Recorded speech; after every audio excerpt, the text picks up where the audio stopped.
Hello and welcome to another episode of Laptop Retrospective, and today we're taking a look at this ThinkPad T14s Gen 2. Now, this one is a little bit unique in the sense it's had some parts swappage. So this was actually built from two machines, and on the surface it may appear to more or less come from one, but you'll notice that we have a different top, a slightly different bottom with the aluminum chassis and the aluminum top, but then when we open it up on the inside, we have this Harlequin-looking keyboard. So it might be a bit difficult to tell unless I tilt it just like this to see that this is the titanium-colored keyboard and trackpad, but the top case here is the standard kind of darker black. And the reason for that has to do with this piece right here. So we'll actually talk a bit about this before we talk about the machine. This is what the aluminum top case looks like, and we've had some damage suffered on this one corner here that led to this being replaced. This has had a pretty tough life. Now, one of the things that you may not know, or you may already know if you've taken apart these machines, is that it's not actually aluminum all the way through. And that's actually probably a good thing because aluminum, when it dents, tends to have a bit of memory. Whereas with the plastic underneath, while it does thin out the aluminum, obviously not making it as strong, it also may help it be a little bit less susceptible to memory dents. Now, say what you will about that process. There's probably people that have a much better understanding of the material science than I do. But it does give us an excuse to look at one of two things. One is how these products are built, especially when we see these two materials, a metal and a non-metal, being combined together, and the pros and cons of that occurring.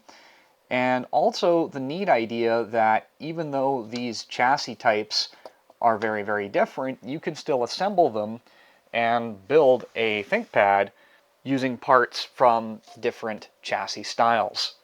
Let's go ahead and talk a little bit about the T14s Gen 2 and what you get on the inside of these. This is a mix of the Storm Gray and the Villi Black. The Villi Black comes with a carbon fiber hybrid top, magnesium keyboard cover, which is this one, and an aluminum bottom, whereas the Storm Gray is aluminum top and then of course aluminum keyboard cover and bottom. They are running 11th generation Intel CPUs with 14-inch screens, as you'd come to expect. The screens come in a variety of different types, from non-touch to touch, 1920 by 1080 panels, and then of course the UHD 3840 by 2160 panel, and that one will have the highest color accuracy. A good middle ground is the 72% NTSC low power. That would be my choice. You can get another one with the ThinkPad Privacy Guard, but I'll put that all up on the screen for you. You have two i5 and two i7 11th generation Intel CPUs that are being powered by Intel Iris Xe graphics, and the RAM on the inside is low power DDR4 4266, and it is all soldered memory, so that's either 8, 16, or 32 gigabytes maximum, and that is because we are dealing with the S variant chassis. If you do want a RAM slot, you do need to go with the standard T14. Backlit keyboard is optional. This one does have it. Other options include the microphone, which is available pretty much on most configurations, Windows Hello. The power button, of course, has the built-in fingerprint reader. All of this is being driven by a lithium polymer 57 watt-hour battery. Wi-Fi and Bluetooth come standard. And then, of course, you can have 4G LTE cards in the M.2 slot on the inside as well. So, very quickly, let's take a tour of our ports and features. We are rocking Thunderbolt 4 with the dock combo over here. We have HDMI, USB 3, headphone microphone combo jack, and then a Kensington lock slot and full USB-A slot here as well. So in terms of ports, you might consider it a little bit basic, but at the same token, you pretty much have everything that you need. Now, those USB ports are 3.2 Gen 1, and HDMI is 2.0. And without further ado, let's quickly take a look in the inside of this machine. Along the top, we have an antenna array to help with Wi-Fi because this is aluminum. You usually see a variety of different solutions there. The document camera might struggle a bit with the super shiny case. I apologize in advance if we do experience any screen flickering. Looks like that screw is missing. We also have our reset hole over here if we need it.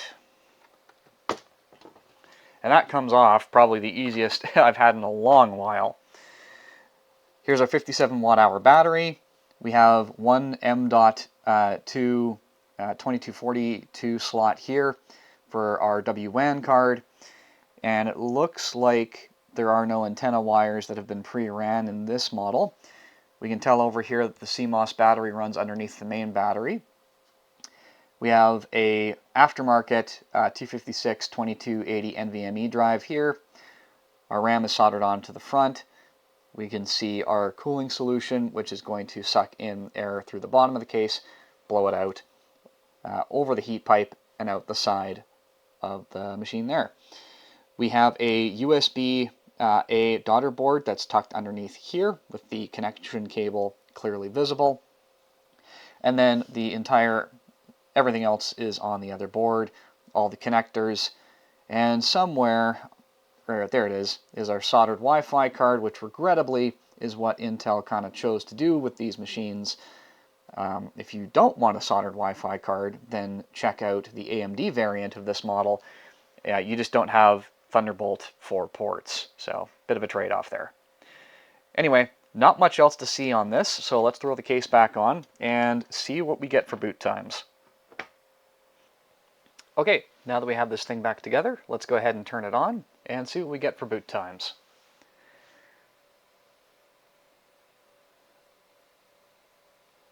I can tell by looking at that logo that this is one of the lower end panels just because the red doesn't look quite right. I've seen enough of these machines just to be able to tell pretty much on sight. But that was a very quick boot time. Nothing to complain about there. And I believe this is an i5 and it's only got 8 gigs of RAM, so not super fast or top tier in any stretch of the imagination. But definitely a quick and smooth experience that would keep somebody pretty happy. But realistically, that wasn't the main focus of the video. The main focus was taking a look at what you can do when you start swapping parts around, because these machines are going to start coming on surplus markets. And if you have one that's a little banged up like this one was in the corner, you can kind of imagine that that's what it would have looked like in terms of like the color differential. You can just swap this part out. It's not a deal breaker. Overall, I hope you enjoyed the quick little look at this machine and the two-tone approach. I think it works. On some of the other models where the color is a bit more contrasted, perhaps not, but on this it does. Anyway, I hope you enjoyed that quick little look. Thank you so much for watching, and I will see you next time.